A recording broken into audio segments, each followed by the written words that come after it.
ရန်ကုန်မြို့အလိုတော်ပြည့်ကျောင်းတိုင်းမှာနှစ်တစ်နှစ်ရဲ့လစဉ်လာတိုင်းမှာလှူဒန်းမှုများကိုပြုလုပ်လို့ရှိပြီးဒီကနေ့မှာတော့ဆရာတော်ရှင်ကုမာရရဲ့မွေးနေ့နှစ်ဦးအလှူဖြင့်စွန့်စားစိန်လောင်းလူပွဲကိုကျင်းပခဲ့ခြင်းဖြစ်တယ်လို့သိရပါတယ်။ကျေးဇူးတော်ရှင်နော်အလိုတော်ပြည့်ဆရာတော်ပေါ့နော်အဘိဓိဇအိုက်ကမှာတရမဇောတိကအိုက်ကမှာပန္တိတာနိုင်ငံတော်သမ္မတကြီးနိုင်ငံဆွမ်းဆောင်ရေးစုရတဲ့ကျေးဇူးတော်ရှင်အလိုတော်ပြည့်ဆရာတော်ဘုရားရဲ့ဥထိတ်ထားပြီးတော့ပရိယတိတသနာပฏิပတိတသနာကိုကျင့်အားထုတ်နေတဲ့သောသူစရဆန္ဒသားတွေရဲ့လည်းဆွမ်းဆောင်ခြင်းလောက်ဖြစ်ပါတယ်။နောက်ပြီးတော့ကြောက်ခဆိုင်တငယ်ခိုင်ကဆရာလေးတွေကိုလည်းပဲအကုန်လုံးဆွမ်းဆောင်ခြင်းပေါ့နော်အရှိခံစားကုန်လေးလူတန်းဖြစ်ပါတယ်။နောက်ပြီးတော့ဒီဦးစိန်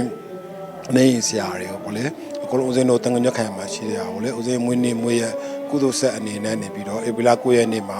ဦးစိန်မွေးဖွားတဲ့နေ့ပေါ့နော်ဒီနေ့မှာဦးစိန်အရှိခံစားကုန်တွေကိုပေါ့နော်အတက်နိုင်ဆုံးပေါ့နော်လူတန်းဖြစ်တာပေါ့နော်ဒီကူလာပြည့်နေ့မှာနေပြီးတော့ဒီအင်းစိန်ဘူအကျဉ်းထောင်ပေါ့နော်အဲ့မှာလည်းပဲအကျဉ်းသူအကျဉ်းသားအချို့သူအချို့သား12500ကိုနေပြီးတော့အာဟာရဒါနာဥစဉ်ကျွေးမွေးလူတန်းခဲ့ပါတယ်1389ခုနှစ်ကနေ1388ခုနှစ်သက်ကိုကူးပြောင်းရင်ပေါ့လေနှစ်သက်အတာတကြံပေါ့နော်ကူးပြောင်းပြီဆိုတဲ့ခါကျနှစ်သက်မှာနေပြီးတော့ဒီကဘာလုံးမှာရှိတဲ့နိုင်ငံသူနိုင်ငံသားကဘာသူကဘာသားရယ်အေဂျင့်နဲ့ပေါ့နော်တသားအရာနဲ့အတာတကြံအေးမြတ်တို့ပေါ့နော်အေးမြပါစေလို့ဦးစင်းမွေးနေ့မွေးရကုသိုလ်ဆက်နေ့မှာနေပြီးတော့အတာတကြံနေ့ခါသမယမှာနေပြီးတော့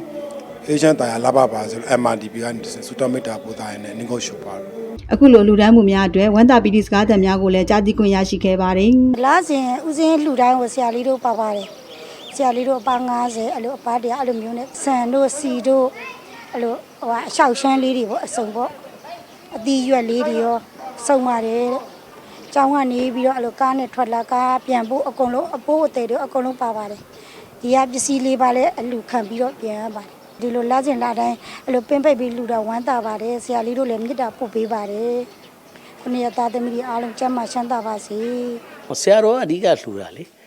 ဆရာတော်ကျွန်တော်တို့တပည့်တကာတွေကတော့တက်နိုင်တဲ့ဘက်ကပဲဖြည့်တာဆရာတော်လိုက်ပြီးတော့ပါရမီဖြည့်တာမဆိုစလောက်ပဲတစ်စက်နဲ့ကံပြည့်တယ်လို့ပေါ့ဗျာစိုက်ကားသမားတွေဒီအခြေခံလူဒန်းစားတွေဒီလိုအခုဘယ်လောက်ပျော်စရာကြီးကြည့်အားရစရာကြီးနှစ်သက်မှာကျွန်တော်တတိုင်းပြည်လုံးကစီးလုံးညီညွတ်နေ